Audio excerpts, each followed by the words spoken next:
like cards. It's not what you dealt, but how you play it.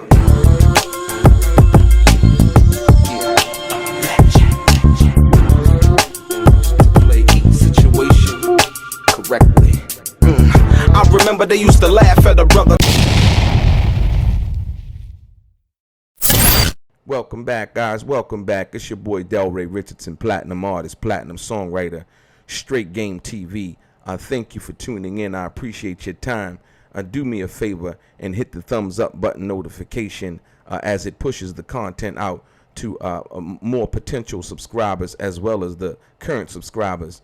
Also, if you haven't subscribed to the channel, do so yourself. Also, tell a friend. But most importantly, if you're new to the channel and you would like to be one of the first people notified when I drop some of this straight game, please do me a favor and hit the bell notification right below this video. I'm going to get right into it.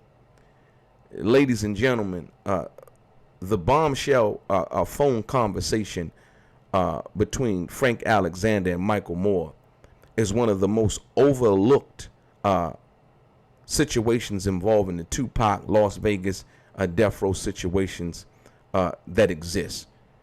And so I was asked to do a part 2 in breaking down and examining actually what Frank and Michael Moore were actually talking about.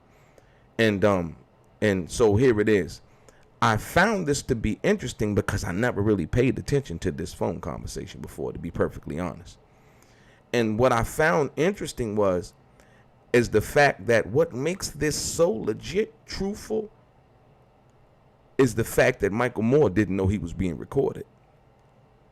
And Michael Moore is actually pointing out the strange coincidences as well as what he believed to be something that somebody knew already. There's too much stuff going on now.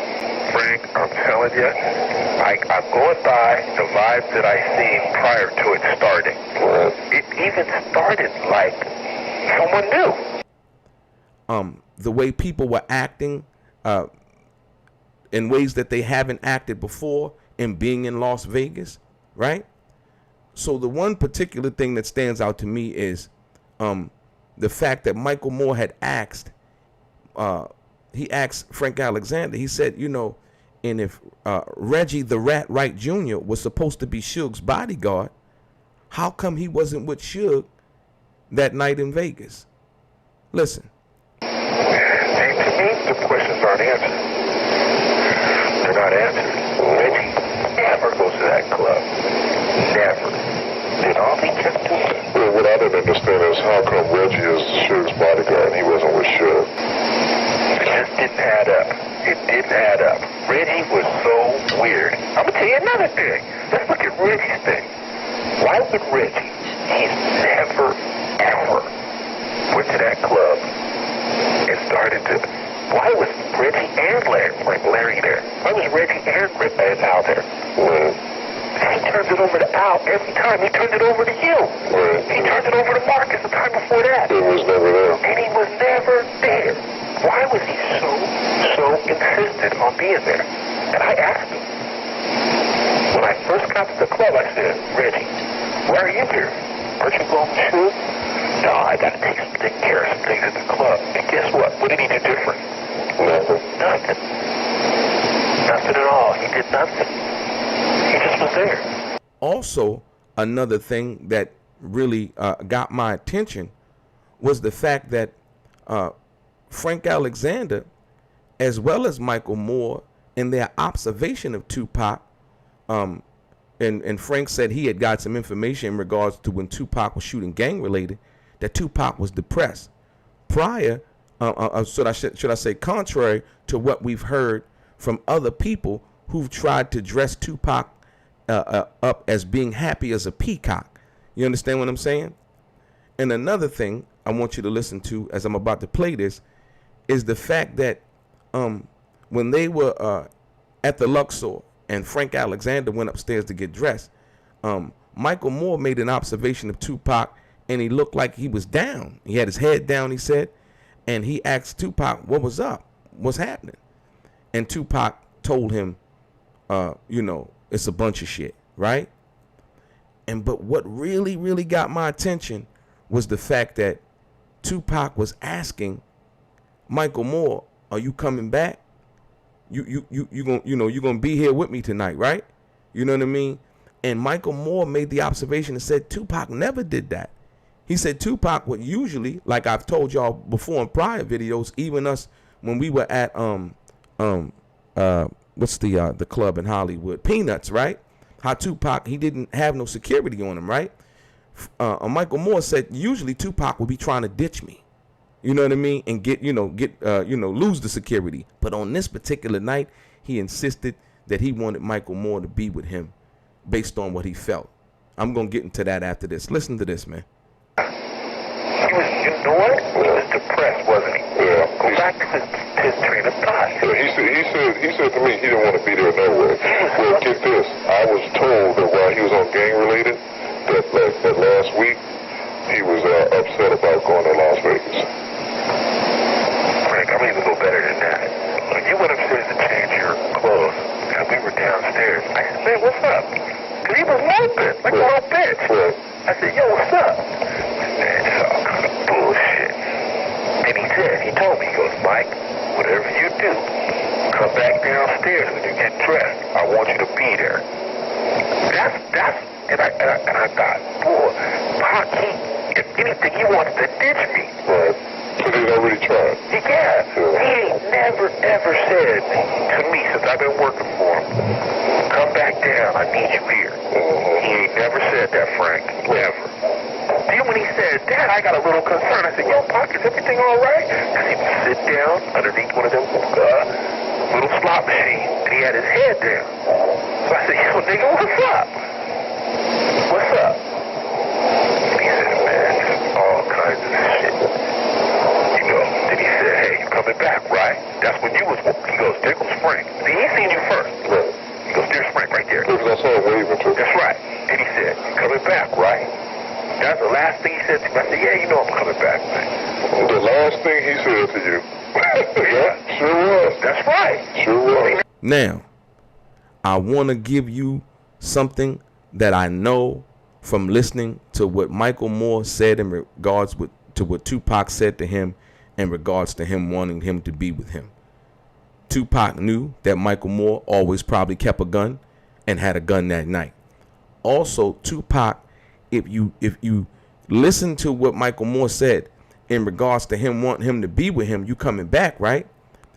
Tupac knew that there was some kind of friction in regards to him asking for audit, as well as him firing Reggie the Rat Wright Jr. You get it? Tupac knew that. Listen, he's asking, "Yo, Michael, you coming back, right?"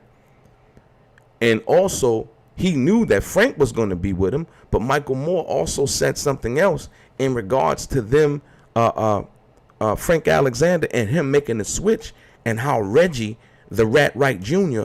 was so against that. Listen. Okay, we got some problems, but I didn't say nothing. But then, when Reggie made a big deal about me and you doing the switch, I knew something was wrong.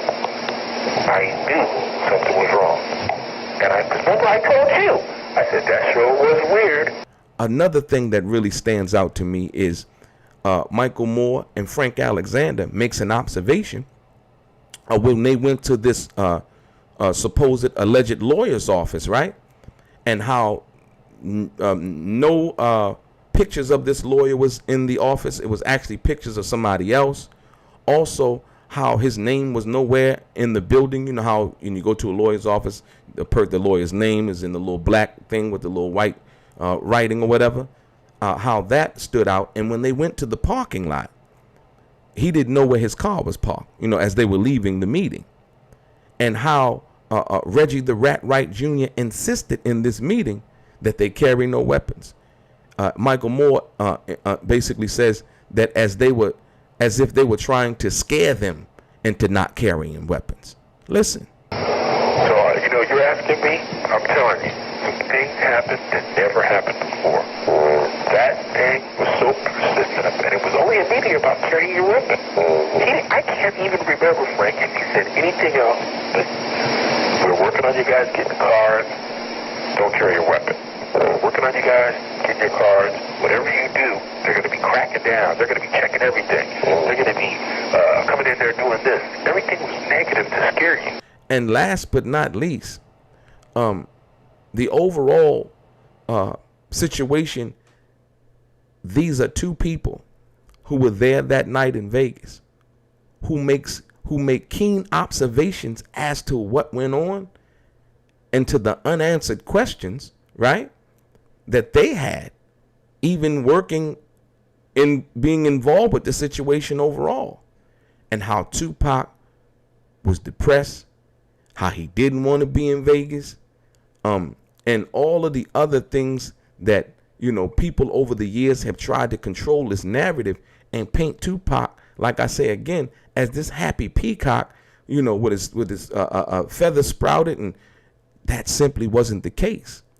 But more importantly, Tupac made that observation that, yo, something was up with security that night. And Michael Moore basically making the observation, well, how come Reggie wasn't with Suge that night? They was always together, right? And how Michael Moore said Reggie never wanted to go to the Club 662, but on that night in particular, he claimed like he had something to do. But Michael Moore said once they got to the club, Reggie Wright did nothing. He had nothing to do. It wasn't really nothing that he did, right? As if basically somebody knew something was going to happen in reference to Tupac. I find that very, very interesting. And like I said, I don't want to paint or put anything on it. Like I said, I never really paid attention to this interview. I really didn't. But now that I came across it, I think it's very interesting that you know the facts. And the thing that makes it plausible, believable, is the fact that Michael Moore didn't know he was being recorded. And he could speak candidly and honestly in a conversation where he was confiding in Frank and Frank was confiding in him. But Frank, a little bit more on the other side, knew that he was recording the conversation. But Michael Moore was speaking. When Michael Moore spoke, he didn't know he was being recorded. So therefore, I'm leaning more to what Michael Moore is saying than what Frank is saying. Not that Frank is lying, but Frank knew that he was recording the conversation. Your boy Delray, straight game.